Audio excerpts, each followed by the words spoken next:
Bom, na aula passada, pessoal, nós aí conversamos nós abordamos com você o conceito aí de é, potencial elétrico, né? Na realidade, a gente conversou a definição de potencial elétrico, energia elétrica e a associação do potencial elétrico com o campo elétrico. Enquanto o potencial ele vai ser um campo escalar, o campo elétrico ele é um campo vetorial, né? E aí nós vimos lá a correlação entre o potencial elétrico e o campo elétrico. Tanto que o campo elétrico é definido como menos o gradiente do potencial elétrico, ou seja, o potencial elétrico ele mais varia na direção e sentido do campo elétrico. A vantagem de se trabalhar e obter o campo eletrostático baseado no potencial elétrico, que ao invés de eu realizar integrais, às vezes muito complexas, eu vou fazer derivações parciais, uma vez que eu tenho a função potencial. É aí que é o grande detalhe, porque para que eu possa calcular o gradiente, eu tenho que ter o potencial, né? E o potencial ele é uma função escalar, é um campo escalar, e ele é um campo mais fácil de ser obtido e também através dele eu obtenho de forma mais fácil o campo elétrico, através da aplicação do gradiente. Mas nós também vimos que tem um contrário, que uma vez que eu tenho o campo elétrico, eu posso fazer integral de caminho de linha entre um ponto A e um ponto B e calcular aí o potencial elétrico, né, de EDL, e a integral entre A e B, lembrando que isso é uma integral de caminho ou integral em linha. Também a gente pode calcular o trabalho realizado para movimentar cargas dentro de um campo, né? Lembrando que o campo eletrostático ele é um campo conservativo. Assim sendo, se eu faço o trabalho em um caminho fechado, saio do ponto A, vou para o ponto B, do ponto B volto para o ponto A, o trabalho total é sempre nulo, porque o campo eletrostático é um dos campos chamados campos conservativos, assim como o campo gravitacional também o é. Então, nesse caso, se eu vou calcular o trabalho para levar uma carga do ponto A do ponto B, o trabalho sempre é o mesmo, independentemente do caminho que eu adote para que eu possa movimentar essa carga entre o ponto A e o ponto B, tá? Então, nesse caso, facilita a integral de linha, porque eu posso obter um caminho que seja de fácil integração. E aí eu posso calcular de forma mais fácil, digamos assim, o potencial e o trabalho, tá? Bom, no final do material da aula passada, deixei para vocês uma série de exercícios aí ou sugestão de exercícios para vocês poderem pelo menos ter pensado aí, tá? E para a gente já começar a discutir as resoluções baseadas aí nesse conceito aí de campos, tá? Outra definição importante também de potencial foi chamada superfícies equipotenciais que nós discutimos, que são conjuntos de pontos no espaço, né? Onde o potencial é o mesmo. Então, digamos que eu tenho conjuntos de pontos no espaço onde eu vou ter o mesmo valor de potencial, que é o chamado equipotencial. Se eu ando sobre uma superfície equipotencial, eu não tenho variação de potencial, não tenho ADDP, não tenho variação de tensão. Logo depois a gente vai associar isso à corrente, então eu não tenho carga fluindo. Quando eu saio de uma ecopotencial para outra ecopotencial, eu passo a ter uma diferença de potencial, uma diferença de tensão ou DDP. Então, nesse caso, passa a ter corrente também. Tá? Inúmeras situações aí do dia a dia, vocês verem situações como, por exemplo, pássaros pousando em fios, etc., em situações de equipotenciais. No entanto, se ele encosta em dois fios diferentes, ele passa a ter ali uma diferença de potencial, então a corrente flui. Tá? Quem já trabalha bastante tempo na área de elétrica e sabe aquele famosa regra, a lei do passo, né? Você, se você distanciar os pés dentro de um ambiente condutivo, é capaz de você conduzir, tá? Divide exatamente a diferença de tensão que vai existir entre um pé e o outro pé pelo aquele passo que você deu, tá? Isso tudo é explicado através da física e do eletromagnetismo para isso.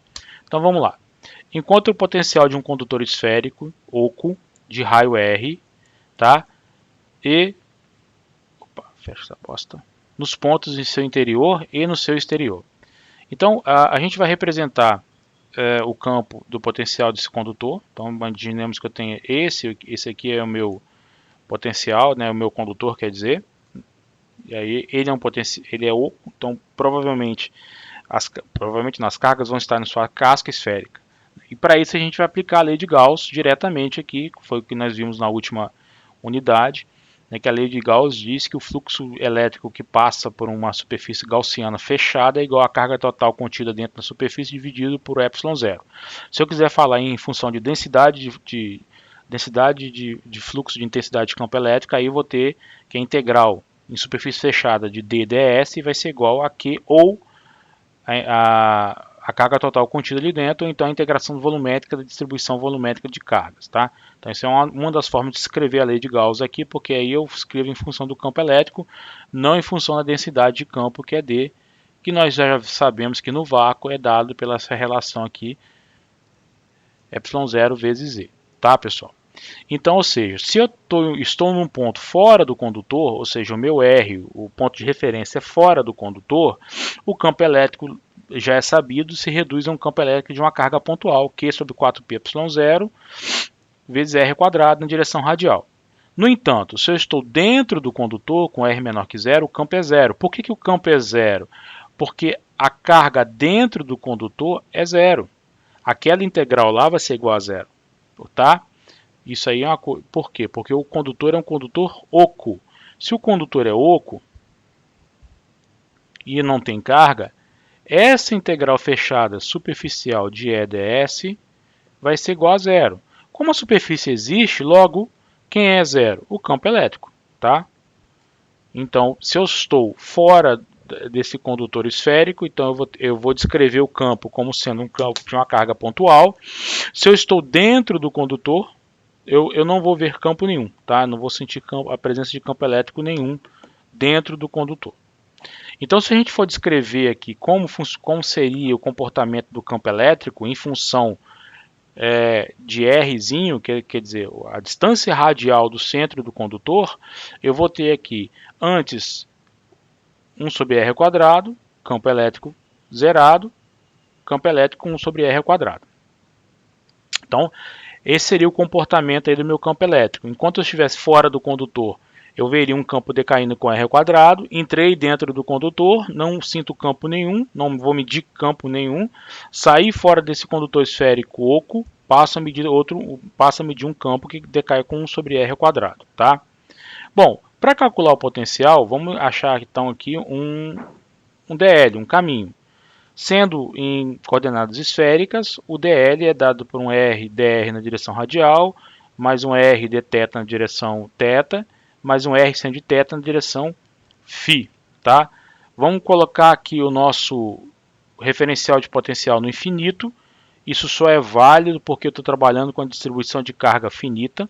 Tá? Se eu estivesse trabalhando com a distribuição de cargas infinitas, isso aqui não seria válido.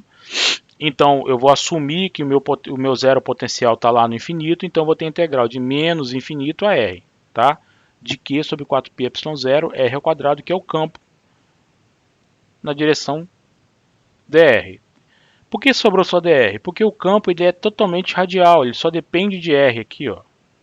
Então, o produto escalar de EDL, nesse caso, então se eu fizer o produto escalar de EDR, vai resultar o módulo de R na direção dr. Tá? Direção θ, direção φ vai se anular porque o campo ele não depende dessas outras componentes, nem de θ nem de φ.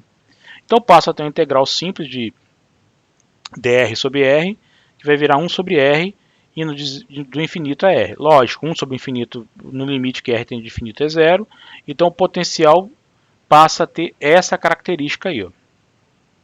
O que é interessante é o seguinte, que é exatamente o potencial devido a uma carga pontual. Tá? Então a gente fez o cálculo do potencial utilizando essa integral de caminho. Se eu for olhar o potencial, eu vou ver que o potencial ele decai com 1 sobre R, permanece constante dentro do condutor e decai novamente uma vez que eu saio fora do condutor. Tá? Então, se eu for plotar os dois gráficos de campo e potencial, num condutor esférico oco, eu vou ter essas características como estão sendo descritas aí. Ok? Alguma dúvida aí, pessoal?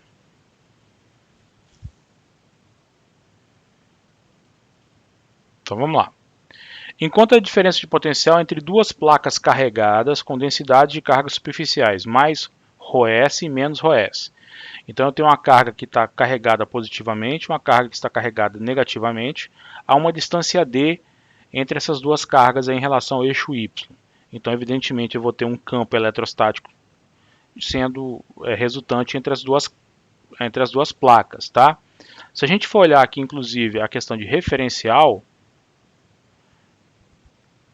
eu vou ter aqui o campo eletrostático resultante aqui entre as duas placas, tá? Na região entre as placas, vai ser dado por menos ρS sobre ε0 na direção Y. Lembrando que esse campo aqui, nós já calculamos, é o campo devido a uma distribuição superficial de um plano de cargas, tá, pessoal? Infinito. Nós já calculamos isso lá no início do semestre já, e é um resultado que a gente vai voltar bastante nesses resultados aí com bastante frequência. Ok?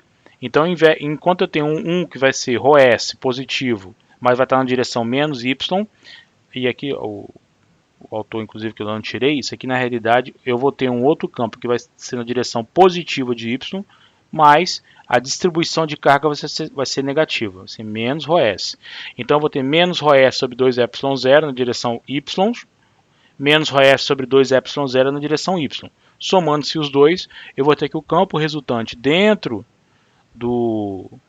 entre as duas placas menos ρS sobre ε0 na direção y. Então eu vou fazer a integração aqui em caminho de A para B, lembrando que isso é um campo conservativo, então eu posso usar um caminho que seja o mais fácil possível, integrando entre A e B, tá? Ou seja, a diferença de potencial entre o ponto A e o ponto B vai ser menos a integral de A para B de EdL.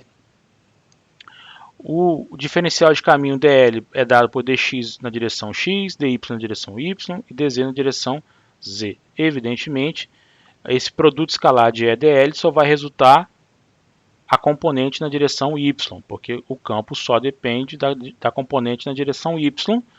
Então, eu vou ter uma integral simples e direta, tá, de dy, que vai dar y entre b e menos a. Aqui, ó. Usando os limites de integração, então vou ter a diferença de potencial entre as duas placas vai ser ρS sobre ε0, B menos A. Tá? Evidentemente, quem é B menos A? É exatamente a distância D entre as duas placas. Então, se a gente for olhar aqui, uma expressão aqui seria ρS D sobre ε0. Onde eu tenho aqui a distância entre as duas placas aí. Então, a diferença de potencial ela é diretamente proporcional à distância entre as duas placas. E aí, depois, quando a gente for ver capacitores, a gente vai ver que isso tem uma influência interessante dentro da capacitância e na construção de capacitores aí.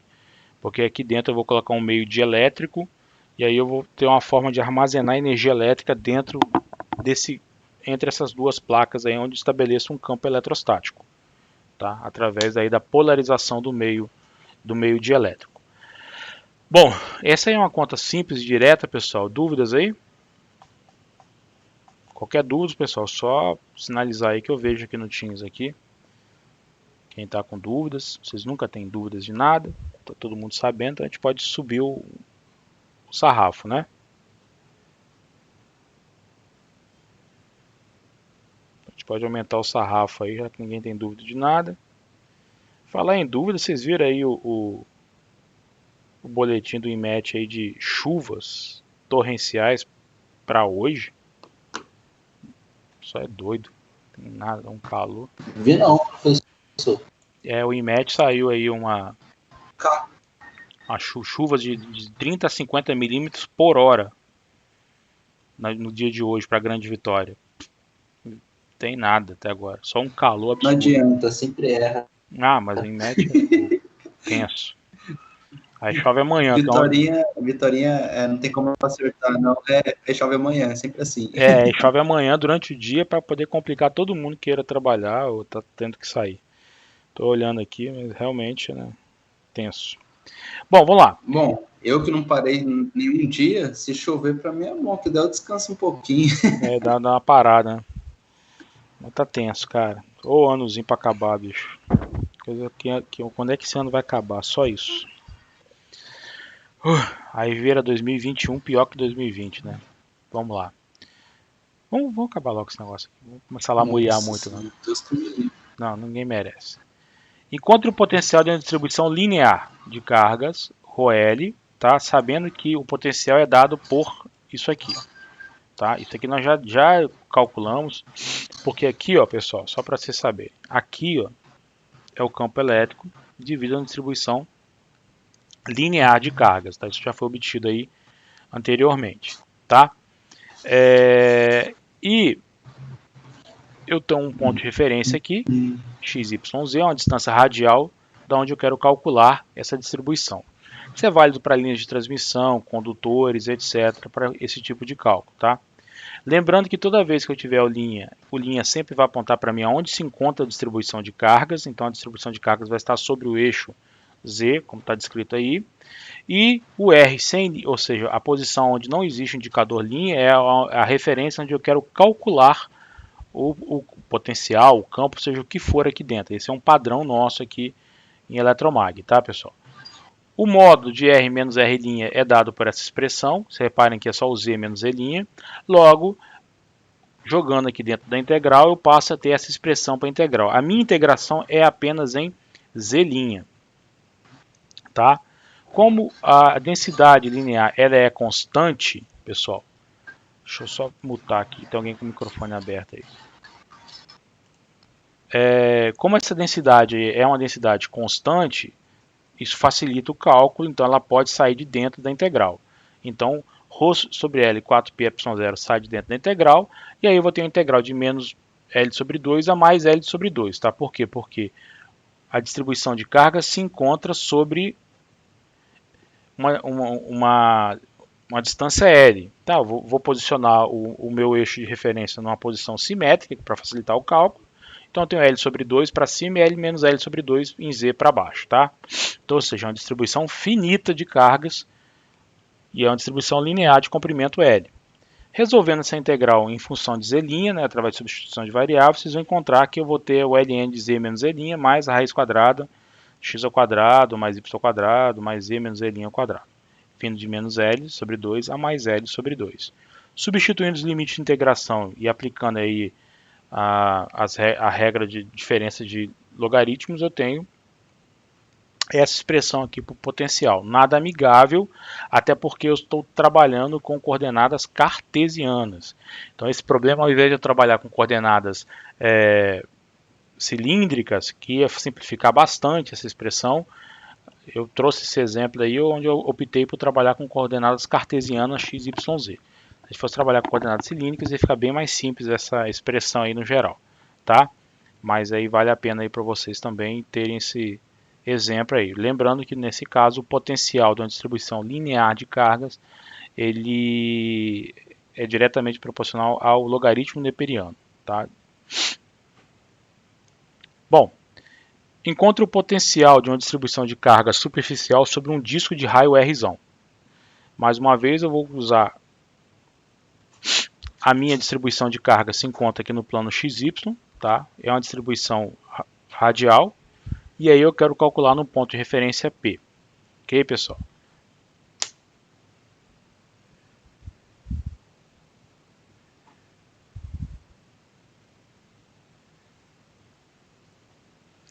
Mais uma vez,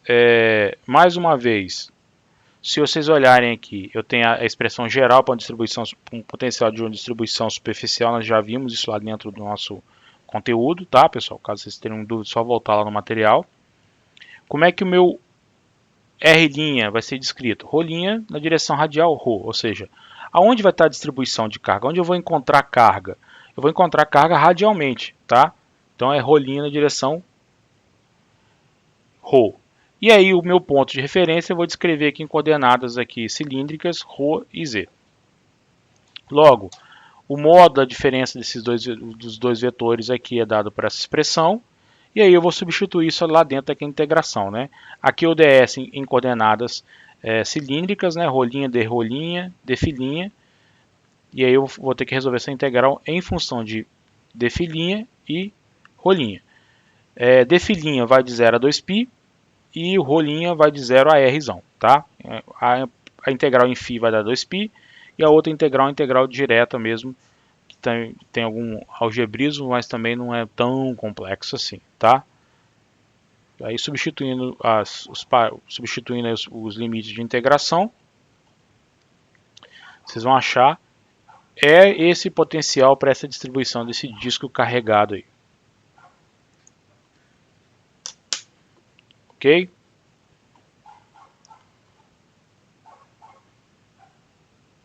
Deixa eu só responder um aluno aqui rapidinho, pessoal, antes que eu esqueça, tá?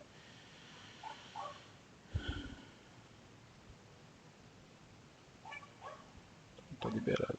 Deixa eu responder rapidinho.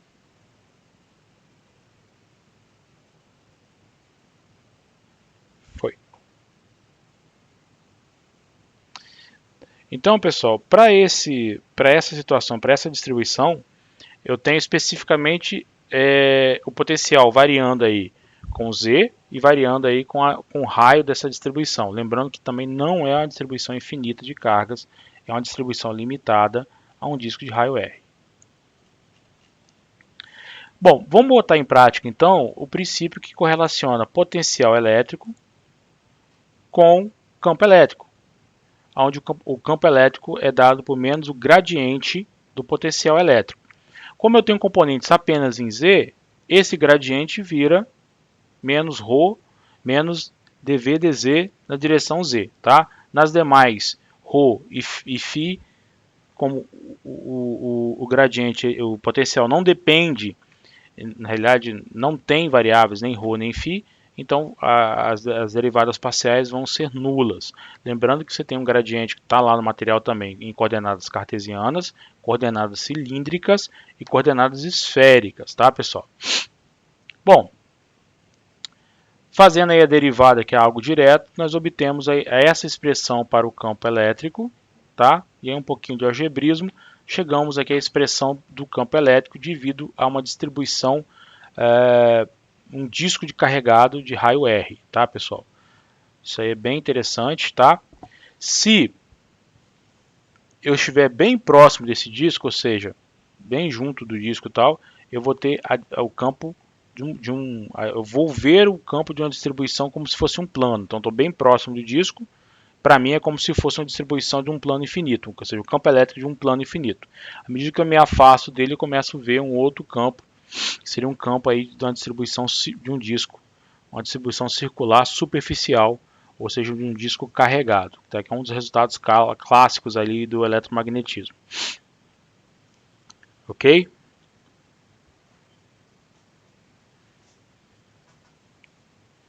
Vamos lá então.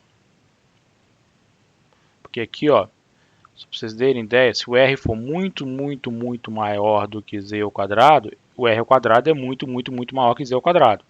Então eu passo a ter aqui Z sobre Rzão. Se Rzão é muito maior do que Z, esse termo aqui tende a zero, tá? Ou seja, eu tenho uma distribuição muito grande, o R é muito grande. Ou estou muito próximo também. Então eu passo a ter eu vou descrever o campo como sendo o campo de um plano de cargas. Tá? Não uma distribuição circular de cargas, esse que é o comportamento. Ou tem uma distribuição muito grande, eu estou muito próximo desse plano, então eu passo a descrever como se fosse um campo de uma distribuição plana de cargas. Bom, só um instante, pessoal. Encontre o potencial de uma distribuição linear sobre um anel de cargas. Agora eu tenho um anel, não tenho uma distribuição circular, tá? Só avisar uma pessoa aqui.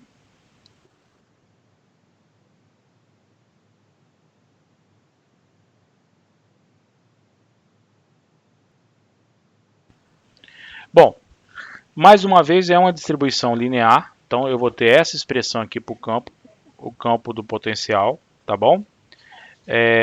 Aonde eu vou encontrar carga aqui, que é o R'? Essa carga ela vai estar radialmente distribuída, mas ela não vai ter uma distribuição contínua radialmente, ela vai estar a uma distância A, ok? Na direção radial, porque aqui ao invés do problema anterior, era um problema onde eu estava trabalhando com uma distribuição, um disco superficial, aqui eu tenho um anel, ok, pessoal? Passo aqui a ter um anel. Então vamos lá. A posição de referência minha vai ser na direção radial em RZ, como está escrito aqui. Logo, o módulo de R menos R' é dado por essa expressão E aí eu vou fazer o caminho de integração circular. Fixo A, vario φ. Entenderam? Então eu vou citar um raio, uma distância radial A, mas variando o φ para fazer o círculo completo. Mas com A fixo. Então eu não vou ter um dρ dφ. Eu vou ter um ρ fixo, que no caso é o raio do anel, que no caso é A. Tá? Substituindo isso tudo aqui dentro da expressão do potencial. E aí agora eu vou resolver isso aí, que é extremamente fácil essa integral. Por quê? Como eu vou integrar em φ, e nada aí depende de φ, isso tudo sai de dentro da integral. Tá? A distribuição é uma distribuição uniforme, ou seja, se eu for pegar aqui a quantidade de carga, a carga total desse anel, vai ser 2πa, que é o comprimento do anel, vezes a distribuição linear de cargas dele. Aí eu tenho a carga total do anel, porque é uniformemente distribuído, como o problema diz. Então tudo isso sai de dentro da integral e eu passo a ter uma integral ali de 0 a 2π em relação à filinha. Aí vai dar 2π, isso vai sair, vai simplificar com 4π que está aqui fora, vai sobrar apenas o 2. Então eu vou ter essa expressão aqui para o potencial de um anel carregado. Tá? Um anel com a distribuição linear de cargas uniformemente distribuída nesse anel. Lembrando, pessoal, se isso aqui não for uniforme, depender de alguma forma do raio ou depender do φ, isso não sai simplesmente da integral. Tá? As distribuições que nós estamos trabalhando aqui, sejam superficiais, seja volumétrica, seja linear, os problemas estão assumindo que são distribuições uniformes, ou seja, elas não dependem das variáveis de posicionamento. Então elas podem sair de dentro das integrais, tá? Então, por isso que simplifica.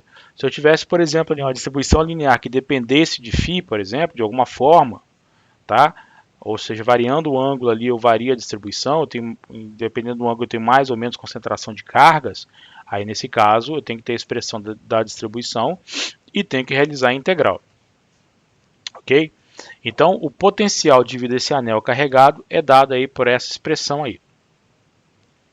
Ou então eu posso escrever em função da carga total do anel, como eu acabei de falar. Quem é a carga total do anel? Está aqui, ó, 2πa, que é o comprimento total do anel, vezes ρl. Então, isso aqui é a carga total. Passa o 2π dividido no Q, então A vezes ρl é Q sobre 2π.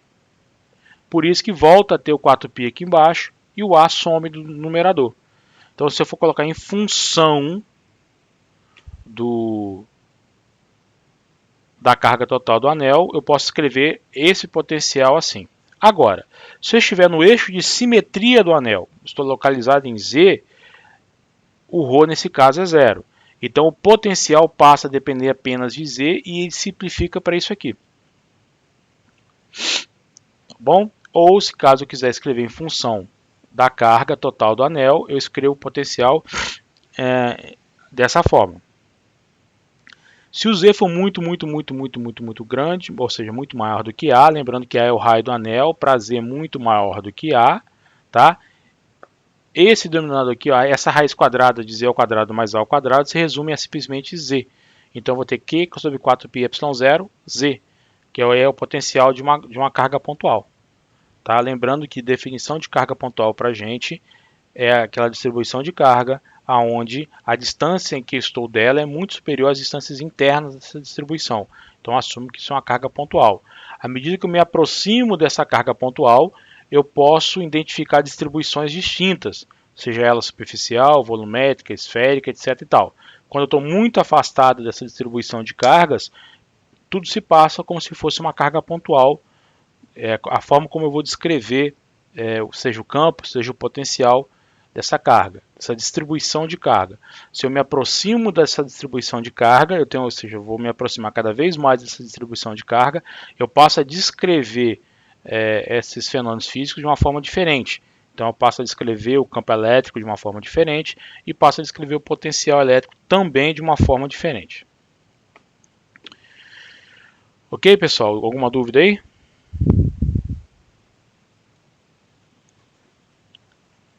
Vamos lá, fazer o 6 então, pessoal.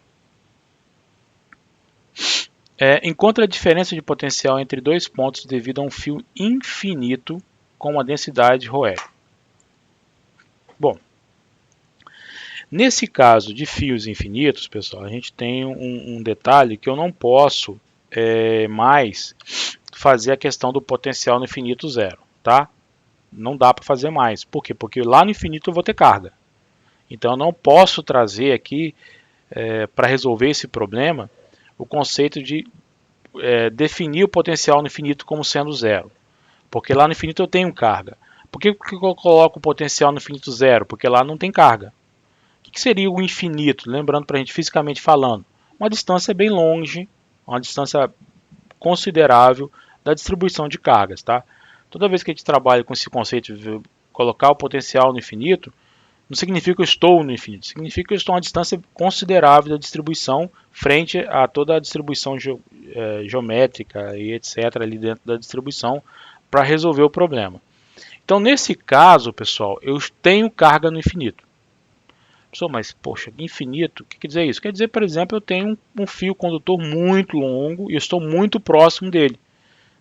Então, nesse caso, eu posso entender que estou trabalhando com uma distribuição infinita para resolver o problema.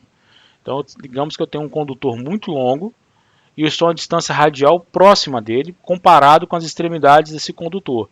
Então, eu posso resolver esse problema assumindo que eu tenho um condutor infinito, tá? O campo elétrico devido a uma distribuição infinita, nós já fizemos isso também de um fio infinito, é dado por essa expressão. Densidade linear dividido por 2πε0, ρ, onde quem é ρ? É a distância radial dessa distribuição.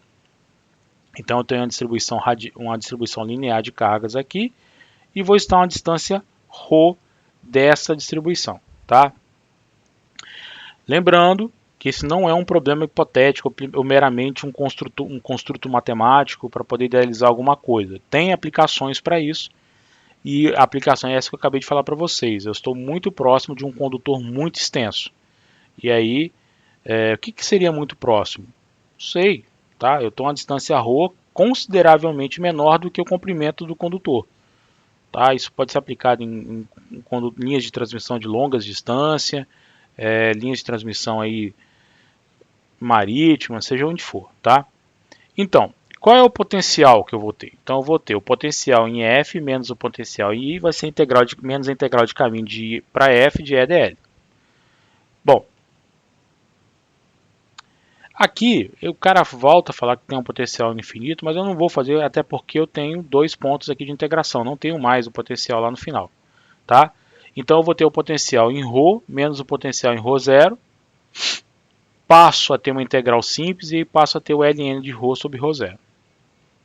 Tá? Então, essa aqui é o potencial elétrico devido a uma distribuição linear infinita aí. Tá? Lembrando que eu vou sair da posição ρ0 para a posição ρ, tá, gente? Então, é isso aí que é a diferença de potencial entre essas duas. Se isso aqui que ele acabou de falar aqui fosse verdadeiro, eu não teria, por exemplo, um desses potenciais aqui, tá? Mas eu vou manter esse potencial porque eu vou sair da posição ρ0 para a posição ρ. Então, saindo da posição ρ0 para a posição ρ, qual é a diferença de potencial que você está medindo?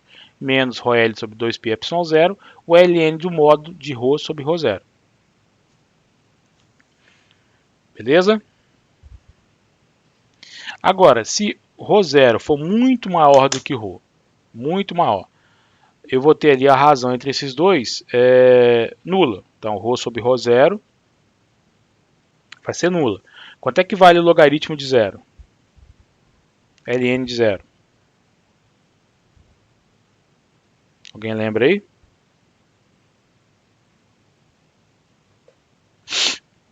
Ai, nariz.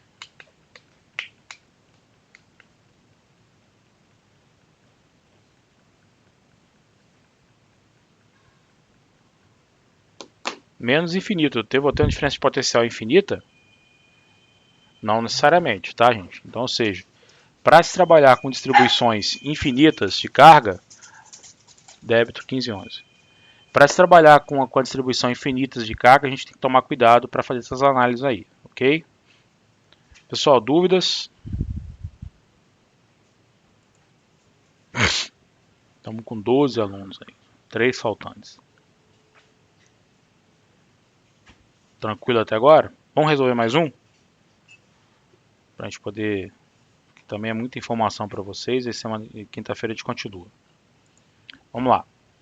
Encontre o potencial devido a um fio carregado com carga Q e comprimento 2L com densidade de carga uniforme ρL. Tá? Mais uma vez eu vou usar aqui a expressão do cálculo do potencial devido a uma distribuição linear de cargas. O meu ponto eu vou colocar em função de coordenadas cartesianas. Tá? E vou colocar o fio sobre um eixo Z. Logo, o R' que vai apontar onde eu tenho carga vai ser um Z' na direção Z. Substituindo isso tudo dentro daquela integral que está ali em cima, eu vou ter o ρL sai de dentro, porque ele é distribuição uniforme, sobre 4πε0 a essa integral em função de Z'. Nós já fizemos essa integral anteriormente, mas agora eu estou indo de menos L a mais L, não de L sobre 2 sobre L, de menos L sobre 2 a L sobre 2. Por quê? Porque o comprimento é 2L. É o mesmo resultado, tá, pessoal? Tá? Quanto é que vale ρL? Se eu tenho uma carga total Q? ρL vai ser Q sobre 2L.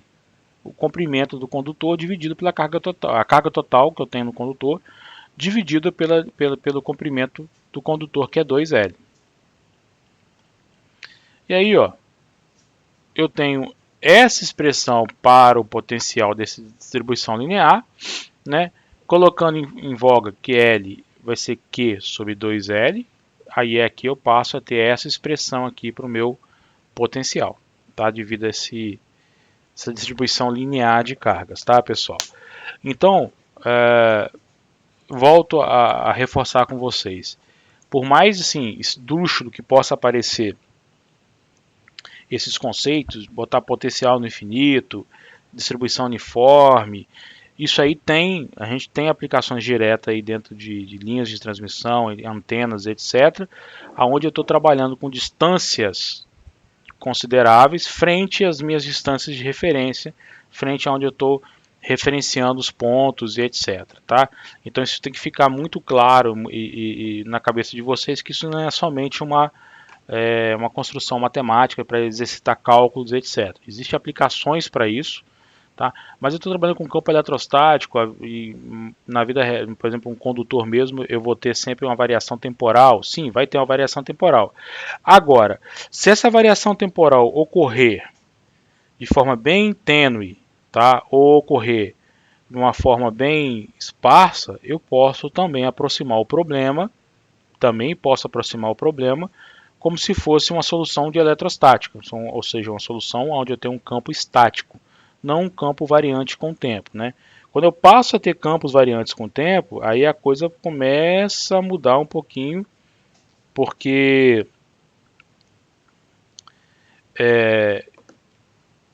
você vai começar a ter variações diferentes, né? E aí se varia muito com o tempo, inclusive as equações passam a ter fatores um pouquinho mais elaborados, mas nada muito complexo, como a gente vai ver lá nas equações de Maxwell, ou campos variantes com o tempo nas equações de Maxwell. Pessoal, alguma dúvida aí nessas correções?